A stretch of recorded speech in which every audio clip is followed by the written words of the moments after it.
Здаецца, што пасада кіраўніка БТ з'яўляецца марай для любога беларускага прапагандыста. На ўтрыманне гэтай махіны ідзе каля 50 мільёнаў даляраў бюджэтных грошай, а сам кіраўнік падпарадкоўваецца выключна і непасрэдна Аляксандру Лукашэнку. Лёсы многіх тэленачальнікаў склаліся даволі трагічна, і зараз мы раскажам, каго з іх пасадзілі, хто знік адразу пасля адстаўкі, а хто памёр праз лічаныя месяцы пасля прызначэння. Апошнія 8 гадоў белтэлерадыёкампанію ўзначальвае Іван Эйсмант, прычым яго лёс вельмі цікавы. Не ўсе ведаюць, што будучы прапагандыст скончыў акадэмію міліцыі і нават адпрацаваў у органах некалькі гадоў, даслужыўшыся да звання капітана. Але паралельна з гэтым Эйсмант вельмі хацеў трапіць у журналістыку. Разам са службай у міліцыі ён нават працаваў пазаштатным карэспандэнтам спартыўнай газеты «Прэсбол». І ўжо праз пару гадоў Эйсманту ўсё ж удалося здзейсніць сваю мару. На тэлебачанне ён трапіў у 2006 годзе па пратэкцыі сваёй сястры Ганны, якая вяла навіны спорту на БТ. Доўгі час былы міліцыянер працаваў шараговым вядучым навін, прычым выходзіў у эфір пад псеўданімам Іван Міхайлаў. Але затым Эйсмант Міхайлаў нарэшце выцягнуў сапраўды шчаслівы білет, якім стаў раман з калегай Наталляй Кірсанавай, якая цяпер усім вядомая як прэс-сакратарка Аляксандра Лукашэнкі. Павышэнне Кірсанавай Эйсмант хутка адбілася і на яе мужы. Спачатку ён стаў намеснікам кіраўніка БТ, а пасля і ўзначаліў галоўную дзяржаўную тэлемахіну. Падчас прэзідэнцкай кампаніі 2020 года Эйсмант асабіста быў адным з галоўных актараў. У эфірах ён пляжыў Ціханаўскую, сыпаў прапагандысцкімі штампамі пра замежных лялькаводаў, а калі з белтэлерадыёкампаніі пачалі масава звальняцца работнікі, то ён асабіста ездзіў да іх на перамовы. Тады сітуацыю ўдалося выратаваць толькі дзякуючы штрайкбрэхерам з Расіі, якія навучылі беларускіх калег найгоршым прапагандысцкім практыкам. Калі раней БТ збольшага прыхоўвала ці не дагаворвала праўду, то з 2020-га яго роля звялася выключна да стварэння паралельнай хлуслівай рэальнасці для аднаго гледача і распальвання варожасці да яго праціўнікаў. І на ўсё гэта з кожным годам сыходзіць усё больш і больш бюджэтных грошай, а ў шматлікіх праектах бярэ ўдзел і сам Іван Эйсмант,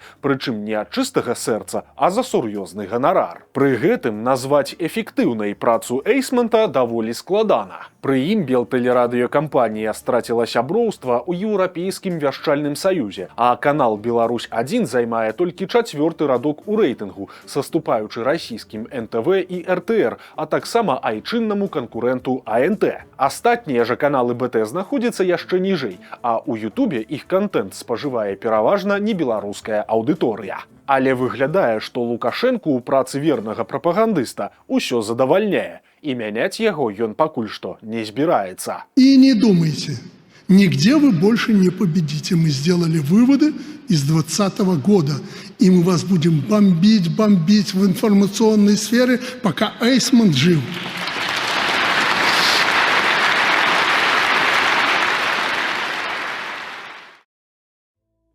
Адметна, што сёння назва БТ стала фактычна сінонімам прапаганды, хлусні і цэнзуры, але і пачыналася тэлебачанне незалежнай Беларусі зусім не са свабоды слова. У пачатку 90-х галоўным тэленачальнікам нашай краіны стаў былы партыйны дзеяч Аляксандр Сталяроў, які запомніўся тым, што не даваў эфірнага часу апазіцыі, выступаў супраць беларускай мовы як адзінай дзяржаўнай, ды шчыра лічыў, што такім чынам змагаецца з нацыяналістамі. Праўда, на выбарах 94-га Сталяроў падтрымаў Кебіча, таму Лукашэнка, атрымаўшы ўладу, хутка прыбраў тэлевізійнага кіраўніка з яго пасады. Важнасць тэлевізара ў жыцці звычайных людзей першы прэзідэнт разумеў вельмі добра і адразу ж пачаў рабіць з яго рупар сваёй прапаганды. Ужо 5 жніўня 94-го года быў ліквідаваны Дзяржаўны камітэт па тэлебачанні і радыёвяшчанні.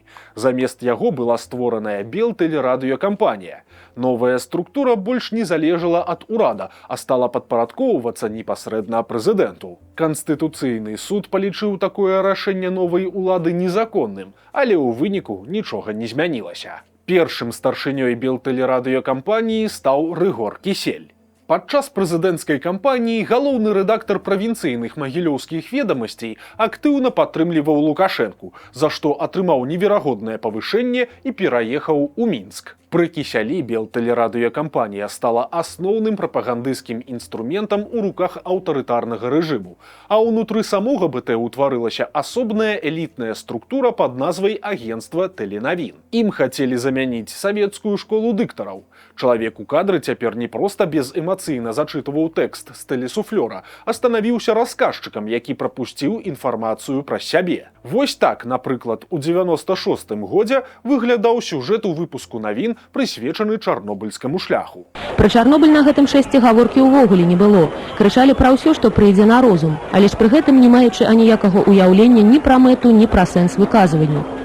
Усё гэта нагадывала не чарнобыльскі шлях, а шлях у бездань, які абрала для сябе частка апазіцыі і не дужа кемлівых іх паплечнікаў. А вось так у сваёй праграме Юрый Азаронак пляжыў апозіцыянераў. Представляете, сколько зелененьких отвалят единому кандидату? Скажем, одному из этих 5. Посмотрите, какие взгляды бросают они друг на друга. Дай волю, каждый глотку конкурентам перегрызет. Аднак бліжэй да канца 90-х беларускае тэлебачанне апынулася ў крызісе. Пазабаўляльныя праграмы, кіно ды серыялы людзі ішлі на расійскія каналы, і там жа асядалі грошы ад рэкламы. Рыгор Кісель стаў прасіцца ў адстаўку, якую Лукашенка прыняў толькі ў 2000 годзе. Для свайго вернага паплечніка ён абраў нечаканы вектар працягу кар'еры. Экс-старшыня белтэлерадыёкампаніі стаў паслом Беларусі ў Румыніі. Аднак дыпламатам Кісель прабыў менш за 2 гады. У пачатку нулявых Лукашенка загарэўся ідэяй стварыць яшчэ адзін нацыянальны тэлеканал, які б мог стаць канкурэнтам не толькі для БТ, але і расіянам.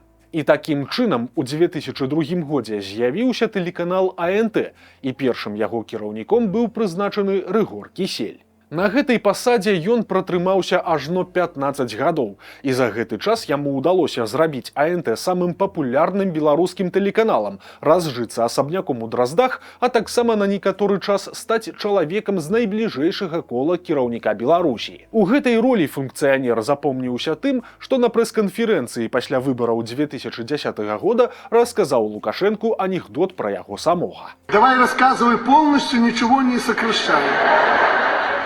Волнение забыл. Понятно. Обама, Медведев и Лукашенко оказались в одной лодке после авиакатастрофы. И все с понтами, и никто не хочет грести. Ну, Обама говорит, мы сверхдержава, уж понимаете, тут мы над всеми. То же самое Медведев. Ну, мы тоже Россия. Ядерная держава. Ядерная держава. Ну, давай ты, Лукашенко. Говорит, да не, ребят, давайте мы проголосуем. Вот проголосуем, как будет, так будет. Проголосовали. В результате меняется картинка анекдота. Буш гребет, Обама гребет, Медведев гребет, а Лукашенко сидит. И Обама говорит, слушай, Дима, кажется, он нас наколол.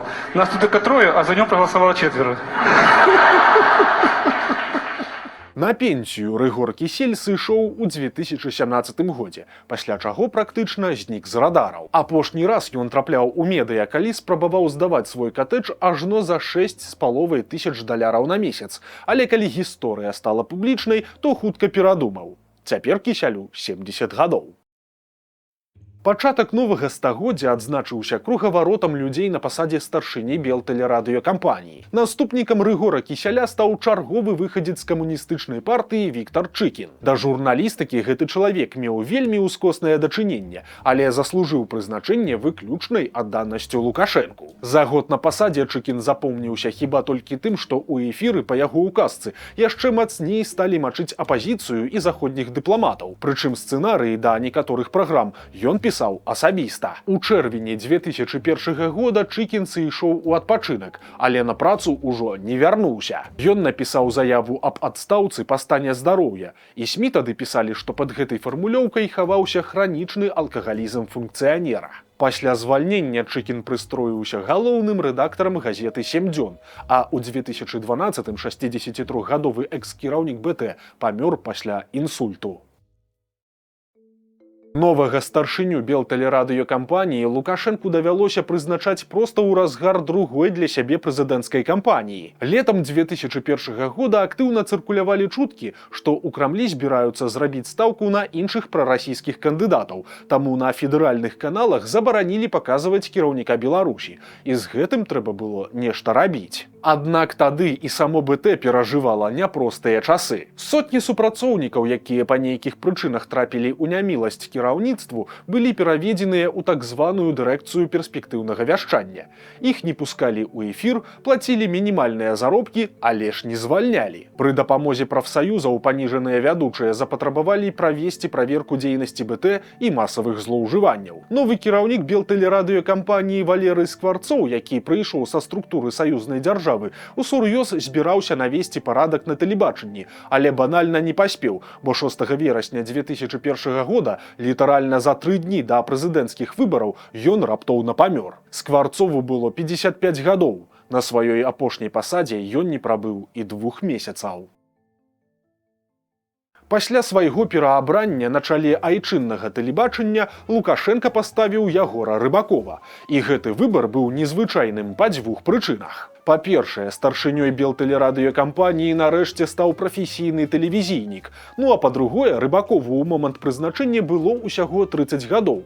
І надзвычай адказную пасаду аддавалі ў вельмі маладыя рукі. Ягор Рыбакоў быў пратэжэ Рыгора Кісяля, але ён запомніўся толькі шматлікімі скандаламі, якія прывялі да шакуючага канца кар'еры тэленачальніка. Ураджэнец Новасібірска значна зменшыў колькасць беларускай мовы ў эфіры і прыклаў руку да звальнення некаторых вядомых вядучых. У 2002 годзе БТ проста скрала трансляцыю чэмпіянату свету па футболе ў расіянаў, і гэта не прайшло незаўважаным. У выніку беларусы часова засталіся без мундыяля. Абураныя заўзятары нават зладзілі акцыю пратэсту проста ў цэнтры Мінска, а праблему давялося экстрана вырашаць на самым высокім узроўні. Калі з'явіўся тэлеканал АНТ, то былыя настаўнік і вучань зрабіліся супернікамі. Прычым часам іх барацьба даходзіла да абсурду. Проста на нарадзе ў Лукашэнкі Рыбакоў абвінаваціў Кісяля ў падрыхтоўцы свайго забойства. Маўляў, кіраўнік АНТ нібыта хацеў наняць кіллера, каб ліквідаваць канкурэнта. Але падобна Лукашенка не паверыў, бо звальняць Кісяля не сталі і ніякай крыміналкі на яго таксама не завялі. Аднак у 2004 годзе Рыбакоў сам стаў ахвярай сваіх інтрыг. Генеральны пракурор Віктор Шейман паклаў Лукашэнку на стол справаздачу аб злоўжываннях маладога функцыянера. Кіраўнік Беларусі адразу падпісаў указ аб звальненні Рыбакова, а сам ён хутка апынуўся ў СІЗА КДБ. Арыштаваны тэленачальнік, як сцвярджалася, атрымліваў адкаты ад камерцыйных фірм за права здымаць за бюджэтныя грошы праграмы для БТ. Акрамя таго, Рыбакоў пад выглядам аплаты абсталявання выводзіў праз расійскія банкі рэкламныя даходы. Усяго ў яго канфіскавалі $600 000. Адметна, што пра гэтыя махінацыі шмат хто даўно ведаў, у тым ліку і на самым версе, але чысткі пачаліся толькі ў 2004 годзе. Адначасова з кіраўніком белтэлерадыёкампаніі за кратамі апынулася і кіраўніца спраў прэзідэнта Галіна Жураўкова, яшчэ адна знакамітая прадстаўніца магілёўскага клана. Суд над Ягорам Рыбаковым прайшоў у закрытым рэжыме. Сілавікі тлумачылі гэта патрэбай у разгалошыванні дзяржаўных сакрэтаў, але апазіцыйныя медыа пісалі, што функцыянер падчас следства проста паздаваў сваіх высокапастаўленых кампаньёнаў, і ўлады не хацелі, каб гэтыя звесткі сталі публічнымі. У 2005-м экс-кіраўніку БТ далі 11 гадоў узмоцненага рэжыму з канфіскацыяй маёмасці, але затым здарылася тыповая беларуская гісторыя. Вясной 2010 года Лукашенка памілаваў свайго былога паплечніка, і праз некаторы час той нават змог уладкавацца палітычным аглядальнікам у газету «Савецкая Беларусія». Таксама хадзілі чуткі, што Рыбакоў можа ўзначаліць Альфа-радыё, але гэтага так і не адбылося. У інтэрнэце можна знайсці старое рэзюмэ экс-кіраўніка БТ. Па стане на другую палову 2010-х ён жыў у акупаваным Крыме і шукаў працу дырэктарам. На радзіме ж яго тады аб'яўлялі ў вышук, бо былы тэленачальнік хаваўся ад міліцэйскага нагляду. Пасля арышту Рыбакова хадзілі чуткі, што белтэлерадыёкампанію можа ўзначаліць прэс-сакратарка Лукашэнкі Наталля Пяткевіч ці галоўны рэдактар Савецкай Беларусіі Павел Якубовіч. Аднак важную пасаду заняў абсалютна нечаканы чалавек – ідэолаг завода «Полацк шкловалакно» Уладзімір Мацвяйчук. Неверагодны кар'ерны ўзлёт тлумачыўся тым, што гэты персанаж вучыўся разам з Лукашэнкам у Магілёўскім педінстытуце, і свайму аднакурсніку ён паставіў задачу навесці парадак у гаспадарчых пытаннях. Пры Мацвейчуку ў будынку на Макаёнка замянілі драўляныя вокны на пластыкавыя, і больш ён нічым на пасадзе не запомніўся. А ў снежні 2005-га Лукашенко адправіў прыяцеля на іншую няпрофільную пасаду, на гэты раз міністра культуры. Наперадзе маячылі новыя прэзідэнцкія выборы, і на чале БТ быў патрэбны новы, больш агрэсіўны твар. Ім аказаўся Александр Зімоўскі, яшчэ адзін прадукт эпохі кісяля, які аброс мясам на пасадзе дырэктара малапапулярнага канала СТБ і ў сярэдзіне нулявых нарэшце заслужыў павышэнне. Разам з прызначэннем новы старшыня БТ атрымаў задачу яшчэ больш расказваць пра дасягненні Беларусі і шкоднасны ўплыў захаду. Зімоўскі з гонарам называў сябе прапагандыстам, заяўляў, што сыдзе толькі разам з Лукашэнкам і ўжо праз лічаныя месяцы на пасадзе трапіў пад еўрапейскія санкцыі. А ў сваім змаганні за беларускую дыктатуру ён не шкадаваў не толькі ідэалагічных ворагаў, але і сваіх наменклатурных калег. Зімоўскі публічна крытыкаваў намесніцу кіраўніка адміністрацыі Лукашэнкі Наталлю Пяткевіч за адсутнасцю Беларусі зразумелай афіцыйнай ідэалогіі, бо на думку тэленачальніка чыноўніца замест працы займалася толькі генерацыяй прыгожых лозунгаў. Аднак пераможцай у гэтай наменклатурнай барацьбе у выніку выйшла Наталля Пяткевіч. Пасля выбараў 2010 года Зімоўскага адправілі ў адстаўку, і ён палічыў за лепшае адразу паехаць у Расію. Амаль адразу былы кіраўнік БТ завёў блог, у якім стаў пакрыўджана крытыкаваць лукашэнкаўскую сістэму. Цяпер Зімоўскаму 65 гадоў. Пасля расійскага ўварвання ва ўкраіну ён зрабіўся яшчэ і ваенным экспертам. Пры гэтым былы беларускі тэленачальнік з'яўляецца прыхільнікам самых дзікіх тактык. Напрыклад, ён лічыць, што перамога Расіі магчымая толькі ў выпадку поўнага знішчэння нацыянальнай ідэнтычнасці ўкраінцаў. У другой палове нулявых акцёр Геннадзь Давыдзька працаваў дэпутатам палаты прадстаўнікоў, але нечакана для ўсіх зрабіўся наступным старшынёй белтэлерадыёкампаніі. Гэта стала магчымым, бо Давыдзька аказаўся адзіным, хто пагадзіўся агучваць прапагандысцкі фільм пра падзеі плошчы 2010 года з назвай «Жалезом по шкле». Альтернатива от оппозиции – это насилие, погромы и кровь. Это не политическая борьба. Это заявка на государственный переворот.